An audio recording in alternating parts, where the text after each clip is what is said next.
आंकड़ा पंचनामे में आप सभी का स्वागत है। मैं हूं सुमित और वीकली एक्सपायरी का दिन भारतीय बाजारों में शुरुआत गैप डाउन हुई, लेकिन लोअर लेवल से एक स्ट्रॉन्ग पुल बैक मार्केट ने दिखाया। निफ्टी बैंक उसे ड्राइव कर रहा था और उसके बाद इंडेक्स कहीं जाके फ्लैटिश टोन पे जाके बंद होता हुआ दिखाई पड़ा। लेकिन स्टॉक स्पेसिफिक स्टोरी थी। तो पहले तो बैंक्स ने आज सपोर्ट किया, तो निफ्टी बैंक के HDFC बैंक, ICICI बैंक जैसे कुछ बैंक जो कि नीचे लोअर लेवल से चले।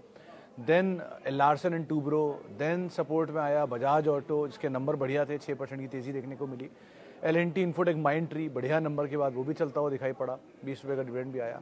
फिर नेस्ले के नंबर आया, नेस्ले का नंबर प्लस स्टॉक स्प्लिट, एक शेयर को 10 हिस्सों में बांटा गया, ये एक ट्रिगर, तो वो भी चलता हुआ दिखाई पड़ा। तो ये वो मोमेंटम आया लोअर लेवल से जहाँ मार्केट ने सपोर्ट लिया। थोड़ा बहुत प्रेशर आज IT में था, तो उसमें इन्फोसिस, TCS ये दबाव के साथ कामकाज करते हुए दिखाई पड़े।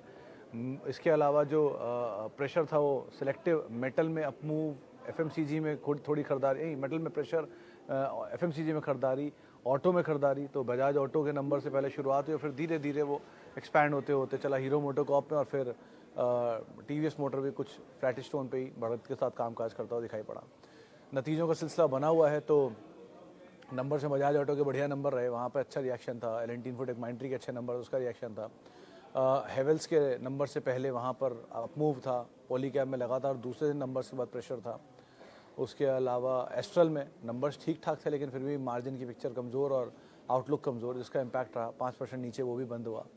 देन मेजर रिएक्शंस बाकी अगर कुछ नंबर्स के बाद, इंडसइंड बैंक, इसके नंबर्स के बाद 1% ऊपर था। विप्रो नंबर के बाद दबाव में था, कोफोर्ज नंबर के बाद थोड़ा बेटर था। सो लाइकवाइज नंबर्स पे अलग अलग रिएक्शन स्टॉक पे आता हुआ दिखाई पड़ रहा था। और बिकवाली आज फिर वो MMTC, STC एंड तमाम लो फ्लोट PSUs के अंदर देखने को मिली।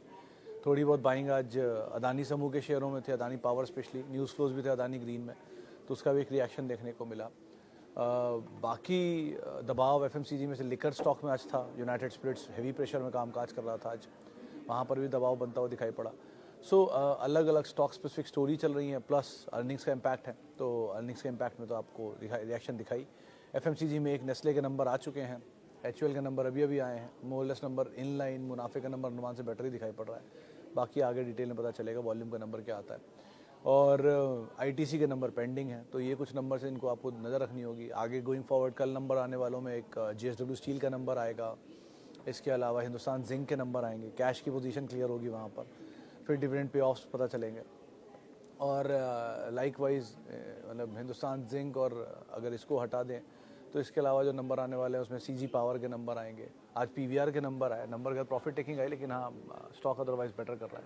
सो ऐसे करके अलग अलग स्टैंड, अलग अलग नंबर्स जो हैं स्टॉक स्पेसिफिक आते हुए दिखाई पड़ रहे हैं, और नंबर्स का रिएक्शन भी आपको दिखाई पड़ रहा है तमाम शेयरों पर।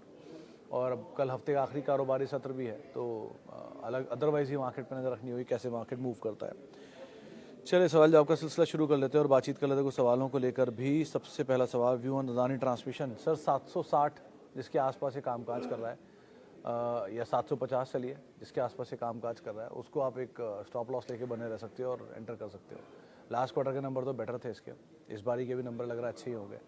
और मतलब worst is already been discounted, तो बहुत कुछ खोने के लिए है नहीं। तो आप बने रहना चाहो बने रहो, कोई ऐसा इशू नहीं है। और स्टॉप लॉस के लिए 750, 760 इधर। और बड़ा डीप स्टॉप लॉस चाहिए तो ये 683, 680 ये डीप स्टॉप लॉस है, जो अल्टीमेट स्टॉप लॉस है, जो उसका लास्ट लो था।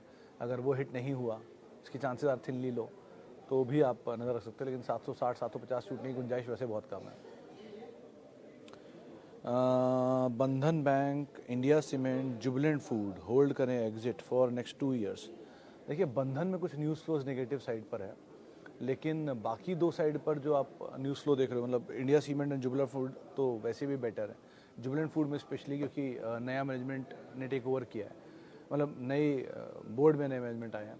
सो उनकी क्या स्ट्रेटजी रहती है, एक बड़ी एक्सपेक्टेशन रखी हुई है उनसे। प्लस डिजिटल को लेके बहुत काम कर रहा है ये नई मैनेजमेंट जो है। लेट्स सी कैसे गोइंग फॉरवर्ड काम होता हुआ दिखाई पड़ता है यहाँ पर। तो ये पार्ट को आप ध्यान रखना। जुबिलेंट वैसे भी 2 क्वार्टर्स बहुत लार्जली अंडर परफॉर्मर रहा है, तो इस क्वार्टर के नंबर अगर थोड़े भी रिवाइव होगा तो वैसे ही स्टॉक परफॉर्म कर जाएगा। प्लस इंडिया सीमेंट में अल्ट्राटेक के नंबर देख के तो लग रहा है कि सीमेंट के नंबर थोड़े पिकअप करने चाहिए। सेकंड हाफ वैसे भी बेटर होता है फाइनेंशियल ईयर सीमेंट कंपनियों के लिए। सो वहाँ तो आप रह ही सकते हो दोनों में। और तीसरे वाले बंधन बैंक के केस में थोड़ी न्यूज़ फ्लोज नेगेटिव है भले ही, लेकिन इस क्वार्टर के नंबर में रिफ्लेक्ट नहीं किया उन्होंने। अगर कुछ भी नेगेटिवली आता है तो स्टॉक रिएक्ट कर सकता है, लेकिन अदरवाइज इसमें कोई ऐसा फ्लॉ नहीं दिख रहा है सो फार, बट वो पार्ट नेगेटिव हो सकता है अगर आ जाता है तो।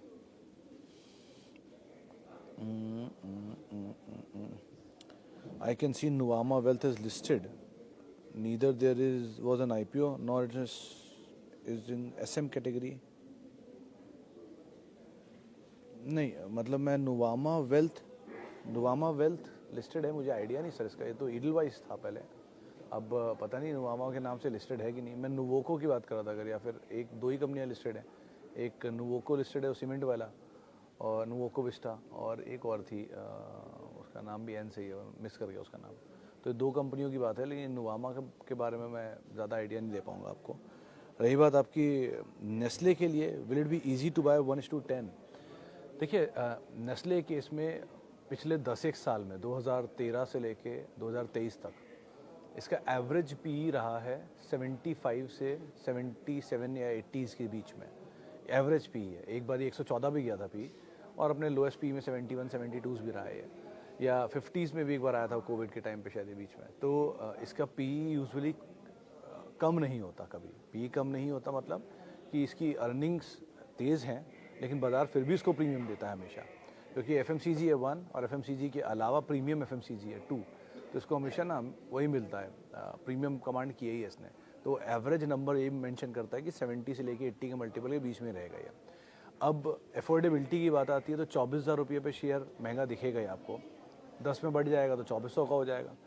सो इस तरह का लास्ट एडजस्टमेंट जो मेरी याददाश्त में है वो ये आइशर था, 32,000 के आसपास था, स्प्लिट होके वो 3200 रुपये पे आसपास आया था। सो उसके बाद एडजस्टमेंट है और वो उसी रेंज में है। तो जैसे ही इक्विटी डाइल्यूट होगी, आप ये अंदाज़ा लगा लीजिए 140 रुपये डिविडेंड आ रहा है, वो भी घट के 14 रुपये हो जाएगा, क्योंकि डिविडेंड की भी क्वांटम भी घटेगी ना, कि फेस वैल्यू बढ़ गई है तो, फेस वैल्यू घट गई है तो। सो इक्विटी डाइल्यूशन होगा और थोड़ा बहुत इम्पैक्ट उसका रहेगा, एंड विद टाइम ये कंसोलिडेशन में भी जाएगा। But again having said that, Nestle के केस में एक चीज़ आप ध्यान रखिएगा कि इट्स अ पोर्टफोलियो स्टॉक, ये कोई ट्रेडिंग बेस्ड स्टॉक नहीं है। आप fill it forget it shut it वाला स्टॉक अगर कोई ढूंढ रहे हो तो ऐसा स्टॉक हो सकता है। और रही बात आपकी अफोर्डेबिलिटी की, तो अफोर्डेबिलिटी बदल सकती है कि हाँ 24,000 में 1 लूँ या 2400 में 10 लूँ, 24,000 में 10 लूँ, इस तरह की अफोर्डेबिलिटी बदलेगी। लेकिन कंपनी के फंडामेंटल में स्टॉक स्प्लिट से कोई फ़र्क नहीं पड़ता, या कंपनी के नंबर में नहीं फ़र्क पड़ेगा। थोड़ा बहुत गोइंग फॉरवर्ड ईपीएस पे इम्पैक्ट आ सकता है, लेकिन विद टाइम कंपनी से मैनेज कर लेती है। सो बेटर इज़ कि आप लेना चाहते हो तो आराम से लेकर रखो, इसमें प्रॉब्लम नहीं है, चाहे आज आप ले लो या कल आप ले लो, लेकिन it's a quality asset to own. तो कंसोलिडेशन में आगे गया तो नीचे मिल जाएगा, लेकिन अदरवाइज़ भी अच्छी कंपनी, अच्छा पोर्टफोलियो है, पुरानी हिस्ट्री है, मतलब 6 बोनस दिए हैं अब तक 83 से लेके आज तक। 83 यानी वो साल मैगी लॉन्च की थी इन्होंने, तो उतने सालों में 40 साल में। सो आप अंदाज़ा लगा लो, इट्स अ गुड कंपनी, आप बने रह सकते हो उसमें। I have shortlisted Tech Mahindra, Kotak Mahindra Bank and Tata Communication to buy for long term. Should I start buying or enter around 19K level of Nifty? Sir Nifty के level से कभी stock का level नहीं तय होता। आपका आज Nifty का लेवल 19,800 मान लेते हैं मोटा मोटा, और HDFC बैंक 1520 है, या UPL भी बहुत साल के निचले स्तरों से दूर नहीं है, रिलायंस साल के निचले स्तरों से बहुत दूर नहीं है। सो कल को क्या पता निफ्टी 20,000 हो तो ये ऊपर और TCS साल के निचले स्तरों के करीब हो। सो कभी भी एट सिंक थोड़े ना सारे शेयर चलेंगे कि आज सारे के सारे ऑल टाइम हाई काट रहे हैं और सारे के सारे ऑल टाइम लो काट रहे हैं। So whenever you get good stock at reasonable price, go for it वाला सिचुएशन होता है। रही बात आपके 3 नामों की, तो Tech Mahindra is fairly very good. वो नए मैनेजमेंट का बदलाव, मोहित साहब का आना, और जो अभी 2 दिन पहले अनीश जी का एक इंटरव्यू चला था हमारे चैनल पे, ही मेंशनड इट वेरी स्ट्रांगली कि बहुत अच्छे एवेन्यू देख रहे हैं आईटी में, और वो मेजर काम इसके ऊपर करेंगे 6 महीने बाद, जैसे उनको टाइम दिया है उन्होंने। जैसे ही वो थोड़ा सेटल होंगे तो टेलीकॉम से टेक महिंद्रा की जो पैट है उससे BFSI की तरफ एक्सपैंड करवाएंगे, और AI पे भी काम करेंगे। So Tech Mahindra is obviously a very good bet. बहुत कुछ खोने के लिए है नहीं, सबसे सस्ता निफ्टी के स्टॉक्स में से एक है ये। Second comes Kotak Mahindra bank. Again Kotak में भी 1400-1500 is a fairly best level, लेकिन ये चला नहीं है। सो अगर आप एक ही प्रॉब्लम बस फंड मैनेजर मान रहे हैं कि कोटक को प्रीमियम मिलता था बिकॉज ऑफ उदय कोटक साहब। अब उदय कोटक नहीं है तो प्रीमियम क्यों मिले, ये एक कंसर्न ज़रूर है मार्केट में, लेकिन लेट्स सी उसको कैसे एड्रेस किया जाता है going forward. But again it's a good name. Instead आप एचडीएफसी बैंक भी देख सकते हो उसके अलावा। और रही बात तीसरा टाटा कम्युनिकेशन, कोई फ्लॉ नहीं है, मतलब एज ऑफ नाउ तो it's a very good Tata company जिसको आप एंटर कर सकते हो। चला ज़रूर है 200 रुपये से पहले 1100 और फिर 1100 से 1900, लेकिन हाँ आप SIP वे में जाओ, थोड़ा थोड़ा एंटर करते रहो हर लोअर लेवल्स पर, तो आपको एक अच्छे रीजनेबल लेवल मिल जाएंगे। दो it's a good profit making company, अच्छा डिविडेंड पे ऑफ है कंपनी का, तो आप बने रह सकते हो तीनों ही कंपनियों में। एक थोड़े बहुत फेरबदल करो और निफ्टी के 19,000 या 20,000 जाने का वेट मत करो। 19 जाएगा तो क्वांटिटी बढ़ा देना अपनी, सिंपल SIP का क्वांटिटी बढ़ा देना। जियो फाइनेंस 600 क्वांटिटी 260 के रेट पर अपडेटर का IPO ले रखा है सर। तो सरन साहब अपडेटर के IPO को तो मैं कुछ नहीं टिप्पणी कर सकता, कि वो IPO ही है। तो IPO कोई भी हो, जब तक एक समय नहीं बिता देता बाजार में, तब तक कुछ नहीं कह सकता उसके बारे में। अब रही बात जियो फाइनेंशियल की, तो जियो के नंबर आए थे लास्ट क्वार्टर के, नंबर तो स्टेबल साइड पर ही नंबर है, साल के लोज से बहुत दूर नहीं है। बट अगेन दो ही केविएट हैं। पहला कि 160 रुपये 70 रुपये इसकी फेयर इन्वेस्टमेंट की वैल्यू है रिलायंस की, 20-30 रुपये उस पर धंधे की वैल्यू है, तो 190-200 रुपये धंधे की वैल्यू, 210-207 रुपये प्रमोटर की एंट्री है। सो सेफेस्ट जोन वही है, तो उन जोन्स को आप ध्यान रखना। और बाकी विद टाइम समय लगेगा कि बड़ी इक्विटी है और अभी नया नया बिजनेस शुरू हुआ है, तो धीरे धीरे एक्सपैंड करेगा, तो टाइम लेगा। तो आप बहुत बड़ा फायरवर्क बहुत कम समय में उम्मीद मतलब आगे चलना है इसके अंदर। ओके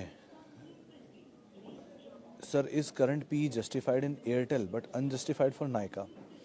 तो दोनों का पहली चीज़ तो बिजनेस अलग अलग है। वो टेलीकॉम में है जिसने मेजर केपिक्स करके रखा हुआ है, एक स्ट्रॉन्ग असेट बेस के साथ वो कंपनी काम काज कर रही है, टेंजिबल फॉर्म में towers and everything, office towers and बाकी डिटेल्स, एंड इंटेंजिबल फॉर्म में इनके पास सब्सक्राइबर बेस है इतना बड़ा, प्लस कंपनी के ऑपरेशन हैं इंडिया में और अफ्रीका में, ये एक है। दूसरी तरफ आता है नायका जिसके बिजनेस ही अलग है, वन, और टू विद रीसेंट लिस्टिंग। भारतीय टेलीकॉम की लिस्टिंग आज की नहीं है सर, इट्स 90s की लिस्टिंग है, तब से लेके अब तक वो कंपनी प्रॉफिट जनरेटिंग है। वो बात अलग है, बाजार ने उसको वैल्यू उतनी दी नहीं जितनी उसको मिलनी चाहिए थी कभी, लेकिन आप नायका का उससे कंपैरिजन नहीं कर सकते एनी डे। इनकी वैल्यूएशन किसी दिन, मतलब आप कभी इसका DRSP पढ़ना और आज का इक्विटी साइज पढ़ना, अपने आप ही आपको अंदाजा हो जाएगा DRSP से लेकर नए IPO तक लाने और नए IPO से आज तक में कितने एडजस्टमेंट्स दे चुके हैं बोनस स्प्लिट को लेकर। और वहाँ ऑन द कॉन्ट्री कोई इक्विटी डाइल्यूशन ही नहीं है 2003 के बाद से शायद अब तक, अगर मैं गलत नहीं हूँ तो। सो दोनों कोई कंपैरिजन नहीं है, एंड फेयरली वैल्यूएशन, मतलब वैल्यूएशन इज़ वेरी सब्जेक्टिव। किसी चीज़ के लिए कोई चीज़ की वैल्यू, किसी चीज़ के लिए कोई चीज़ की वैल्यू है। सो 80 के मल्टीपल पे डोमिनोज, मतलब दिस नेस्ले इज़ जस्टिफाइबल, या 70 के मल्टीपल पे डोमिनोज इज़ नॉट जस्टिफाइबल, और डीमार्ट इज़ बिल्कुल भी जस्टिफाइबल नहीं है। सो डिपेंड सबका, और जबकि सेक्टर ऑलमोस्ट सेम ही है तीनों के।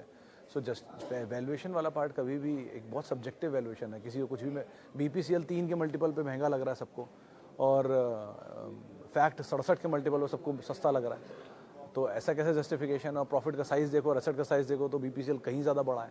सो जस्टिफिकेशन वैल्यूएशन का कोई नहीं होता, किसी के हिसाब से कुछ जस्टिफाइल है, किसी के हिसाब से कुछ जस्टिफाइड है। सो अकॉर्डिंगली आप कॉल लीजिएगा इसमें। ओके, कुछ यूट्यूब के सवाल भी ले लेता हूँ। Prince Pipe, SBI card and Asian paint. Sir Asian paints and Prince pipe दोनों में ही मयंक सर क्रूड का इम्पैक्ट आता है। प्रिंस में बहुत कम आता है, एशियन में थोड़ा ज़्यादा आता है। So Asian is again a fairly bet, नीचे मिल जाए इस क्वार्टर के नंबर के बाद तो बहुत ही बढ़िया बेट है। दूसरी तरफ अगर आप इसकी बात कर रहे हो प्रिंस पाइप की, तो चला हुआ है। SBI card is good. SBI card के केस में ऑलरेडी बहुत बिकवाली आ चुकी है। अभी कल परसों में एक जानकार थे हमारे शो में, उन्होंने इसको लॉन्ग दिया था, और उनका ये कहना है कि ऑलरेडी डीप करेक्शन आ चुका है, और ये कोविड लेवल जहाँ इसकी लिस्टिंग हुई थी उस लेवल के आसपास ही है, बहुत दूर नहीं है वहाँ से, 3 साल में चला नहीं है। सो अगर थोड़ा और मोमेंटम पकड़ता है, मतलब वैल्यू वाइज देखा जाए तो अच्छा पिकअप कर सकता है, और विद टाइम सेक्टर में कंसोलिडेशन भी काफ़ी हुआ है। सो बेटर बेट है। SBI card among the 3 is the best so far in terms of valuation, और rest better is Asian paints and keep an on, मतलब प्राइस वो बहुत महंगा है प्रिंस पाइप। सो पाइप तो सारे ही जो एग्री पाइप वाले सब भागे हैं, और ये एस्टल के नंबर का तो थोड़ा और कंसर्न उठ गया मार्केट को। सो इसको तो अभी थोड़ा सा रोक के आप चलो। स्टर्लिंग एंड विल्सन क्यों धड़ाम हुआ और आज ऊपर सर्किट, क्या ये खरीदने योग्य है अभी? बालू सर देखो, इसमें दो तीन चीज़ें हैं। इन्होंने रिसेंटली एक बिजनेस बेचा था अपने डेट को रीपे करने के लिए। पहला, रिलायंस इंडस्ट्रीज़ ने भी इस कंपनी के अंदर इन्वेस्ट किया है एक सब्सटेंशियल वे में। वो भाव है 375। आम तौर पे 375 का दाम ब्रीच होगा कि नहीं कहना अभी पॉसिबिलिटी नहीं है, कि एक बारी ब्रीच करके आ चुका है, दोबारा के चांसेस आर थिनली लो। दो तीन अच्छी चीज़ें इसको कंपनी को ऑर्डर मिल रहे हैं बढ़िया, पिछले क्वार्टर में भी अच्छे ऑर्डर आए हैं, और एक ऑर्डर साउथ अफ्रीका का भी पेंडिंग है जो कि मिलने की उम्मीद है। कब आता है पता नहीं, लेकिन बातचीत है कि शायद वो जल्दी मिलेगा। सो ये दो तीन चीज़ें हैं जो कि इसके साथ पॉजिटिव्स एंड नेगेटिव्स हैं। बट अगेन ये ध्यान रखना कि 375 का लेवल तोड़ना इसका थोड़ा मुश्किल होता है आमतौर पे, कि ये बहुत मुश्किल होता है कि कभी कभी जहाँ पर एक्विजिशन होता है किसी कंपनी का, वो भाव को ब्रीच करे। स्टर्लिंग एंड विल्सन के केस में ऐसा लग रहा है। Rest just watch a number, और जब भी कभी ऐसे एक दिन ओवर सर्किट, एक दिन लोअर सर्किट, एक दिन अपर सर्किट, लोअर सर्किट लगे स्टॉक्स में, अवॉइड ही करिए उन्हें कुछ टाइम के लिए, जब तक उनकी सिचुएशन क्लियर ना हो जाए। सो क्योंकि अपर सर्किट में लिया और लोअर सर्किट लग गया, अगले दिन लोअर सर्किट में लिया, अगले दिन अपर सर्किट लग गया, सो सर्किट टू सर्किट चलने वाला स्टॉक हमेशा रिस्की होता है, तो अवॉइड ही करिए, ज़्यादा बेटर है। Share India security and Premier Explosive, better is Premier Explosive. अगर आप रहना चाहते हो तो उसमें जा सकते हो। शेयर इंडिया सिक्योरिटीज़ को अवॉइड ही करिए, ज़्यादा बेटर है। मतलब बहुत सारी चीज़ें हैं बोलने के लिए इसमें, लेकिन स्टिल आई विल से कि आप अवॉइड ही करिए।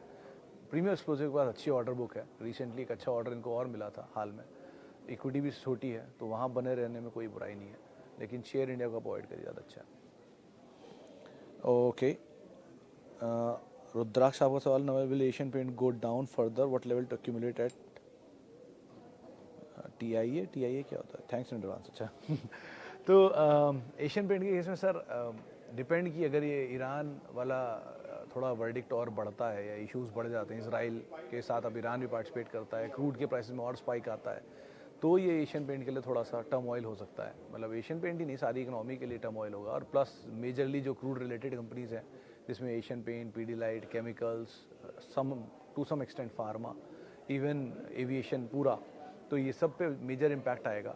लेकिन जब तक ऐसा नहीं होता तब तक मार्केट बड़ा स्केप्टिकल है रादर एशियन पेंट के नंबर्स को लेके। तो इस क्वार्टर के नंबर आ जाने दीजिए, तो उससे क्लियर हो जाएगी situation. But having said that, ऐसी सिचुएशंस एशियन पेंट पहले भी बहुत बारी मेंशन देख चुका है, and it's a good asset.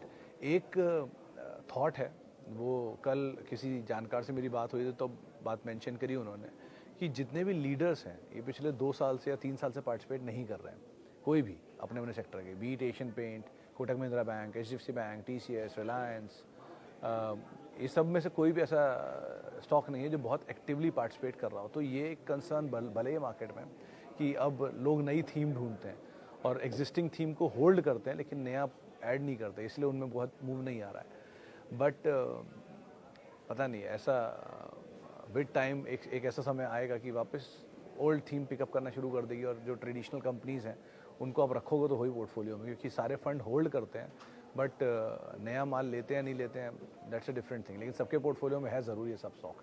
So Asian paint is a good stock to own and buy obviously, as you know in terms of SIP even. लेकिन concern जो 2-3 हैं इसके सामने, वो आपके सामने ज़रूर मेंशन कर दिए गए हैं। तो Britannia, Chetan sir, it's one of the finest listed company. मतलब बिस्किट मार्केट में, कन्फेक्शनरी मार्केट का अगर आप प्ले करना चाहते हो तो उसका largest player is Britannia listed में। अनलिस्टेड में तो आप मिला लो तो पार्ले है सबसे बड़ा प्लेयर, 38% मार्केट शेयर उनका है, 32-33% मार्केट शेयर इनका है। लेकिन Britannia is not only in confectionery, but they are into breads and milk product as well. सो अच्छी कंपनी है, पोर्टफोलियो ग्रेड स्टॉक है पहली चीज़, डिविडेंड पेइंग कंपनी है, और कैश फ्लो बहुत स्ट्रॉन्ग जनरेट करती है, डेट फ्री कंपनी है, बढ़िया डिविडेंड देती है। सो अगर आप कोई पोर्टफोलियो बेस्ड स्टॉक ढूंढ रहे हो तो ये स्टॉक रह सकता है।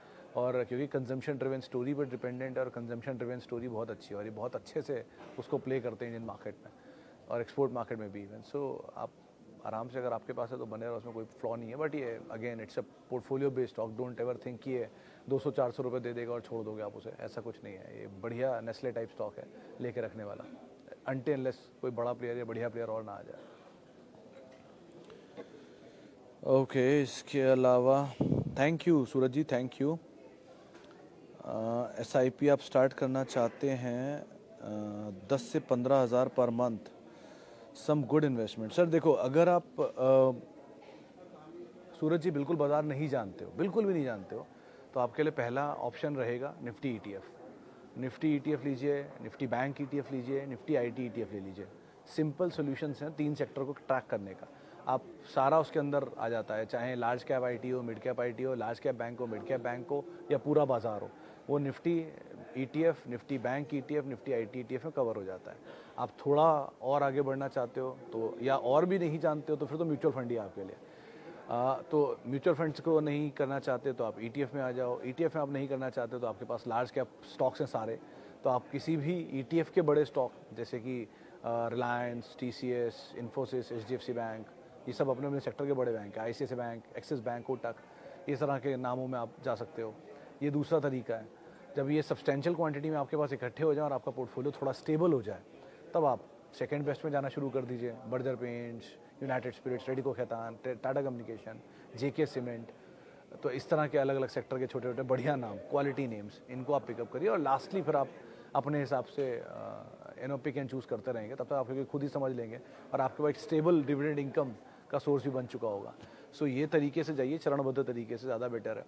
थोड़ा समय ज़रूर लगेगा, लेकिन एटलीस्ट आप स्टेबल सिचुएशन में उस समय पर खड़े रहेंगे। कहाँ गया? Thank you. My view on Jubilant food, Bajaj consumer care and PVR INOX for long term. तो जुबिलेंट फूड पे बातचीत हो चुकी। बजाज कंज्यूमर के केस में कल हमारे साथ एक गेस्ट जुड़े थे, सनी अग्रवाल साहब। उन्होंने एक बात मेंशन करी कि ये सबसे सस्ता FMCG स्टॉक है। पहली चीज़, 23 के मल्टीपल पे कामकाज कर रहा है, 2.5% की डिविडेंड डील है। तो क्यों सिंगल रहता था? क्योंकि इसका एक सिंगल बेस्ड प्रोडक्ट था पहले, ऑयल, जिसके दम पर ये रहते थे। फिर उन्होंने रिसेंटली एक्वायर किया एक बिजनेस जिसमें ये ग्रूमिंग सेगमेंट में आ गए, फिर ग्रूमिंग से मेंस ग्रूमिंग सेगमेंट में, अब धीरे धीरे उसको एक्सपैंड करते जा रहे हैं। सो एक ऑयल कंपनी से अब बाकी ग्रूमिंग स्पेस में एक्सपैंड कर रहे हैं, इसलिए बाजार इसको वैल्यू दे रहा है। तो ये बेटर कंपनी है, अगर आप जाना चाहते हो तो बने रह सकते हो। It's a very good company. Otherwise पुरानी कंपनी है और अच्छे नंबर भी हैं, डिविडेंड यील्डिंग है तो कोई दिक्कत भी नहीं है। बहुत टाइम से चला नहीं because of single product issues. और रही बात तीसरा नाम आपका था शायद PVR INOX, तो अभी कुछ देर पहले आप सुन ही रहे थे PVR INOX को।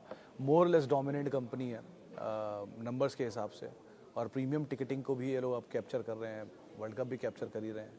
सो अभी तक तो नियर टर्म कोई थ्रेट मैनेजमेंट को नहीं दिखाई पड़ रहा है। तो अब अदरवाइज भी अगर आप लॉन्ग टर्म रख रहे हो तो रह सकते हो, लेकिन अगर आप इंडियन ऑर्गेनाइज्ड मल्टीप्लेक्स स्टोरी को प्ले करना चाहते हो तो, वरना नहीं। चलिए, फिलहाल अब इतने सवालों शामिल करूंगा। माफ़ी उन सभी लोगों से जिनसे बातचीत नहीं हो पाई। बहुत बहुत शुक्रिया उन सभी लोगों का जिन्होंने सवाल पूछे। आपसे मुलाकात होगी कल हफ्ते के आखिरी कारोबारी सत्र में, और आप मेरे साथ जुड़ सकते हो। @सुमित रिसर्च मेरा ट्विटर हैंडल है, और किसी भी निवेश से पहले अपने वित्तीय सलाहकार की राय ज़रूर ले लें। और आप CNBC आवाज़ के YouTube, Facebook पेज पे रोज़ 3:30 बजे सवाल पूछ सकते हैं।